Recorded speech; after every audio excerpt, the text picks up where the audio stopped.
ಓಂ ನಮಃ ಶಿವಾಯ. ವೀಕ್ಷಕರೇ, ಇವತ್ತಿನ ವಿಷಯ ಪೂರ್ವಾಷಾಢ ನಕ್ಷತ್ರ. ನೋಡಿ, 27 ನಕ್ಷತ್ರಗಳಲ್ಲಿ ಪೂರ್ವಾಷಾಢ ನಕ್ಷತ್ರದಲ್ಲಿ ಯಾಕೆ ಹುಟ್ಟಿದ್ರಿ, ಈ ವಿಷಯವನ್ನು ತಿಳ್ಕೋಬೇಕಾಗ್ತದೆ. ಪ್ರತಿ ನಕ್ಷತ್ರ, ಪ್ರತಿ ಗ್ರಹ ಕೂಡ ಹಿಂದಿನ ಜನ್ಮದ ಕರ್ಮವನ್ನು ಸೂಚಿಸ್ತಾ ಇರ್ತದೆ. ಒಳ್ಳೆ ಕರ್ಮ ಆಗಿರ್ಬೋದು ಅಥವಾ ಪಾಪ ಕರ್ಮ ಕೂಡ ಆಗಿರ್ಬೋದು. ಪಾಪ ಮಾಡಿದ್ರೆ ಆ ಗ್ರಹ ನಿಮಗೆ ಕೆಟ್ಟದ್ ಮಾಡ್ತಾ ಇರುತ್ತೆ. ಏನು ಪಾಪ ಮಾಡಿದ್ಯಾ ಅಂತ ಕೂಡ ಸೂಚಿಸ್ತಾ ಇರ್ತದೆ. ಉದಾಹರಣೆ ನೋಡಿ, ಕುಜ ದೋಷ ಇತ್ತಪ್ಪ ಅನ್ಕೊಳ್ಳಿ. ಹಿಂದಿನ ಜನ್ಮದಲ್ಲಿ ಯಾರಿಗೂ ಹೊಡೆದಿರ್ಬೋದು, ಅಣ್ಣ ತಮ್ಮಂದರಿಗೆ ತೊಂದರೆ ಕೊಟ್ಟಿರ್ಬೋದು, ಈ ರೀತಿ ನೋವು ಕೊಟ್ಟಿರ್ಬೋದು. ಈ ಕಾರಣಕ್ಕೆ ಕುಜ ದೋಷ ಬರುತ್ತೆ. ಅಥವಾ ಭೂಮಿಯನ್ನು ಹಂಚ್ಕೊಳ್ಳುವಾಗ ಯಾರಿಗಾದ್ರೂ ಮೋಸ ಮಾಡಿರ್ಬೋದು, ಆ ಕಾರಣಕ್ಕೂ ಕೂಡ ಕುಜ ದೋಷ ಬರುತ್ತೆ. ಆಯ್ತು, ಈಗ ಮೂಲ ವಿಷಯಕ್ಕೆ ಬರ್ತೇನೆ. ಪೂರ್ವಾಷಾಢ ನಕ್ಷತ್ರ ಏನು ಹೇಳ್ತದೆ ಹಾಗಾದರೆ? ನೋಡಿ, ಯಾರು ಪೂರ್ವಾಷಾಢ ನಕ್ಷತ್ರದಲ್ಲಿ ಹುಟ್ಟಿದ್ದೀರೋ ಅವರು ಹಿಂದಿನ ಜನ್ಮದಲ್ಲಿ ನೀವು ಸ್ತ್ರೀಯರಿಗೆ ಅನ್ಯಾಯ ಆಗಿರುತ್ತೆ. ನಿಮ್ಮಿಂದ ಅವ್ರಿಗೆ ಮೋಸ ಆಗಿರ್ಬೋದು, ದ್ರೋಹ ಆಗಿರ್ಬೋದು, ಅಥವಾ ಅವ್ರಿಗೆ ನಿಮ್ಮಿಂದ ಬೇಜಾರಾಗಿರ್ಬೋದು, ಮನಸ್ಸಿಗೆ ನೋವಾಗಿರ್ಬೋದು, ಅಥವಾ ದುಡ್ಡು ಕಾಸಿನಲ್ಲಿ ಮೋಸ ಆಗಿರ್ಬೋದು. ಅದರಲ್ಲೂ ಕೂಡ ವಿಧವೆ ಸ್ತ್ರೀಯರಿಗೂ ಮೋಸ ಆಗಿರ್ಬೋದು. ನೋಡಿ, ಯಾರು ಕೂಡ ವಿಧವೆ ಸ್ತ್ರೀಯ ದುಡ್ಡನ್ನ ತಿನ್ಲಿಕ್ಕೆ ಹೋಗ್ಬೇಡಿ, ವಿಧವಾ ಶಾಪ ಬಂದ್ಬಿಡುತ್ತೆ. ಸಾಧ್ಯವಾದ್ರೆ ಅವ್ರಿಗೆ ಸಹಾಯ ಮಾಡಿ ಹೊರತು ನೀವು ಅವರ ದುಡ್ಡು ತಿನ್ಲಿಕ್ಕೆ ಹೋಗ್ಬೇಡಿ. ಯಾರ್ದು ₹1 ತಿಂದ್ರೂ ಕೂಡ ಈ ಜನ್ಮದಲ್ಲಾದ್ರೂ ವಾಪಸ್ ಕೊಡ್ಬೇಕು, ಅಥವಾ ಮುಂದಿನ ಜನ್ಮದಲ್ಲಾದ್ರೂ ವಾಪಸ್ ಕೊಡ್ಲೇಬೇಕು. ಇದು ಭಗವಂತನ ನಿಯಮ. ಮೋಸ ಮಾಡಿಬಿಟ್ಟೆ ಅಂತ ಖುಷಿ ಪಡೋದಲ್ಲ, ಮುಂದೆ ನೀವು ತೀರಿಸ್ಲೇಬೇಕು. ಮುಂದಿನ ಜನ್ಮದಲ್ಲಾದ್ರೂ ತೀರಿಸ್ಬೇಕಾಗ್ತದೆ. ಅದೇ ಶಾಸ್ತ್ರ ಹೇಳ್ತದೆ.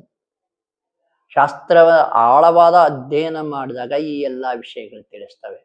ನೋಡಿ, ಪೂರ್ವಾಷಾಢ ನಕ್ಷತ್ರದವರು ಹಿಂದಿನ ಜನ್ಮದಲ್ಲಿ ಸ್ತ್ರೀಯರಿಗೆ ಮೋಸ ಆಗಿರುತ್ತೆ, ನಿಮ್ಮಿಂದ ಅನ್ಯಾಯ ಆಗಿರುತ್ತೆ, ಅಥವಾ ಬೇಜಾರಾಗಿರುತ್ತೆ, ಅಥವಾ ಮನಸ್ಸಿಗೆ ನೋವಾಗಿರುತ್ತೆ, ಅವ್ರ ಶಾಪ ಇರಬಹುದು.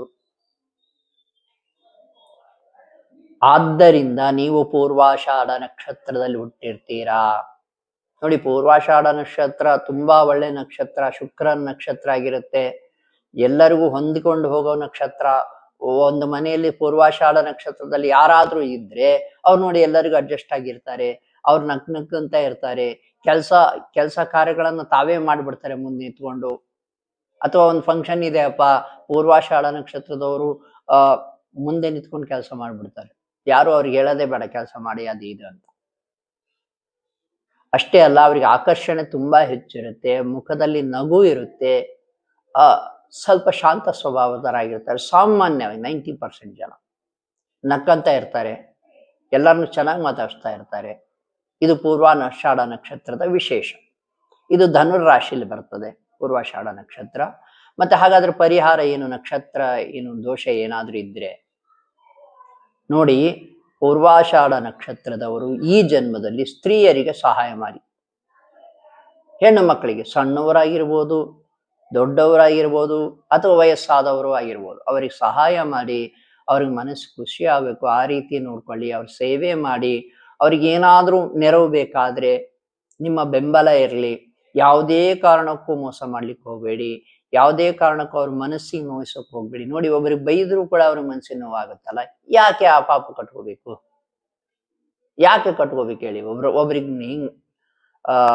ಒಬ್ರಿಗೆ ಹೀಯಾಳಿಸಿ ಅಥವಾ ಅವಮಾನ ಮಾಡಿ ಅವ್ರಿಗೆ ಮನಸ್ಸಿಗೆ ನೋವು ಮಾಡಿ ನಾವು ಪಡ್ಕೊಳೋದು ಏನು? ಆ ವಿಚಿತ್ರ ಖುಷಿ ಏನಿರುತ್ತಲ್ಲ, ಒಬ್ರಿಗೆ ನೋವು ಮಾಡಿ ಖುಷಿ ಪಡೋದು ಯಾಕೆ ಬೇಕು ನಮಗೆ? ಒಟ್ಟಾರೆಯಾಗಿ ಇಡೀ ಸ್ತ್ರೀ ಕುಲಕ್ಕೆ ಯಾರಿಗೂ ಕೂಡ ತೊಂದರೆ ಕೊಡಬೇಡಿ, ಬೇಜಾರು ಮಾಡಬೇಡಿ, ಮನಸ್ಸಿಗೆ ನೋವು ಕೂಡ ಮಾಡಬೇಡಿ. ಇನ್ನು ದುಡ್ಡಿನ ಮೋಸ ಅಂತೂ ಮಾಡ್ಲಿಕ್ಕೆ ಹೋಗ್ಬೇಡಿ. ಇಷ್ಟು ಮಾಡಿದ್ದೆ ಆದ್ರೆ ಅದ್ರ ಉಲ್ಟಾ ಎಲ್ಲಾ ಸಹಾಯ ಮಾಡಿಬಿಟ್ರೆ ಅವರಿಗೆ ದುಡ್ಡಿನ ಸಹಾಯ ಆಗ್ಬೋದು, ಅಥವಾ ಬೇರೆ ರೀತಿ ಸಹಾಯಗಳೇ ಆಗ್ಬೋದು. ಏನಾದ್ರೂ ಕೆಲಸ ಇದು ಮಾಡೋದಿದ್ರೆ ಮಾಡ್ಕೊಡಿ. ಅವ್ರಿಗೆ ಸಾಂತ್ವನ ಹೇಳಿ, ಅವ್ರಿಗೆ ಶಕ್ತಿ ತುಂಬಿ ಮನಸ್ಸಿಗೆ ಈ ರೀತಿ ಆತ್ಮಸ್ಥೈರ್ಯ ಕೊಡಿ. ಈ ರೀತಿ ಮಾಡೋದ್ರಿಂದ, ಸ್ತ್ರೀಯರಿಗೆ ಒಳ್ಳೇದ್ ಮಾಡೋದ್ರಿಂದ ನಿಮಗೆ ನಕ್ಷತ್ರ ಶಾಂತಿ ಆಗ್ತದೆ. ನಿಮ್ಮ ನಕ್ಷತ್ರ ಒಳ್ಳೇದ್ ಮಾಡ್ಲಿಕ್ಕೆ ಸ್ಟಾರ್ಟ್ ಮಾಡ್ತದೆ.